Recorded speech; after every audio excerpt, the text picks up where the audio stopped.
Alors, salut! J'espère que tu as passé un bon matin. Donc, cet après-midi, première période, on va continuer l'activité sur 14-18. Donc, on a lu l'album. Donc, on a plutôt regardé l'album.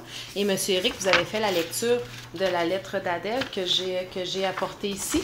Donc, ce que tu auras à faire, donc, sur une feuille ou dans ton cahier d'écriture si tu l'as avec toi, là, mais peu importe, c'est pas grave. Même que je préférais peut-être sur une feuille, ça va être plus facile à apporter pour moi. Je veux que tu écrives une lettre. Donc, comme je t'ai un peu dit hier, soit tu te mets dans la peau de Gustave et tu réponds à Adèle, soit c'est Adèle qui peut essayer de nouveau d'écrire une lettre à Gustave. Ça peut être d'autres personnes, donc des supérieurs de Gustave qui écrivent à Adèle. Est-ce que Gustave est mort? On ne le sait pas. Donc, on ne sait rien de la suite. Donc, laisse-toi inspirer. Si tu manques un peu d'inspiration, moi, ce que je te suggère de faire, c'est peut-être de commencer par répondre. Si tu te mets dans la peau de Gustave, donc de répondre aux questions d'Adèle et peut-être en poser d'autres. Donc, je t'ai parlé hier de rester dans l'émotion. Donc, d'y aller aussi peut-être tout en douceur, mais dans l'émotion. Donc, c'est une lettre. C'est sûr que c'est pas quelque chose qui va être très, très long, mais il faut quand même que ça soit assez détaillé pour bien comprendre justement ton émotion. Il y a des lettres disponibles qui sont accrochées au tableau, donc des photocopies, mais je prends quand même la peine de te relire la lettre. Je vais quand même y aller dans un débit assez rapide pour pas que la capsule soit trop longue. Alors, Gustave, mon amour, que se passe-t-il? Tes dernières lettres m'inquiètent. Pourquoi tu ne me racontes plus rien? Fini les lettres de 4 pages où tu me disais les petits travers de tes camarades et leur courage aussi.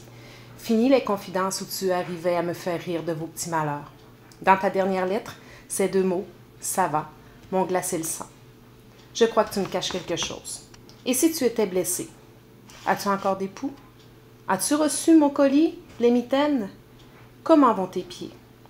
Les blessés graves qui rentrent chez eux en morceaux nous en disent plus long que tous les journaux. Le fils des Romieux a perdu tous ses bras. Le neveu des Baudouin crache ses poumons. Et Marcel Pelletier a laissé sa mâchoire dans les fossés de Craonne. C'est une gueule cassée, comme on dit. Il fait peur. On a envie de l'aborder pour lui parler, pour le plaindre, mais personne ne s'en approche de trop près. Mais eux sont rentrés vivants.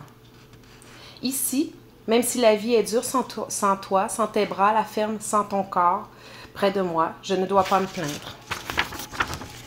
Les vendanges sont encore loin, mais nous nous demandons déjà comment nous allons nous en sortir encore cette année. À part les extropiés, il ne reste au village que les femmes et les vieux qui reprennent tant bien que mal le chemin des vignes.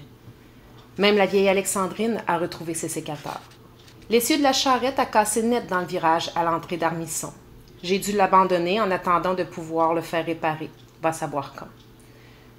Je sais que ce ne sont là que des ennuis bien petits par rapport à ce que tu endures là-bas. Je te dis juste ce qui se passe chez nous. Pardonne-moi.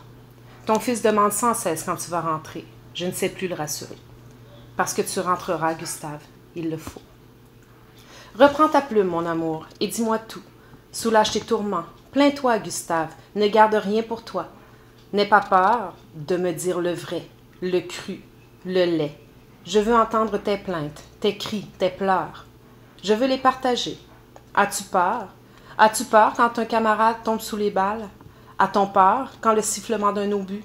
A-t-on peur quand les gaz? A-t-on mal quand un éclat?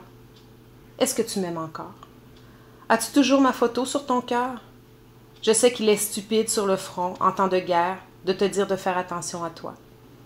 Pourtant, je t'en supplie, sois valeureux, sois courageux, mais moins que les autres. La patrie a besoin de héros, soit, mais je n'ai besoin que de toi. Rentre vivant, ton Adèle. Bonne écriture.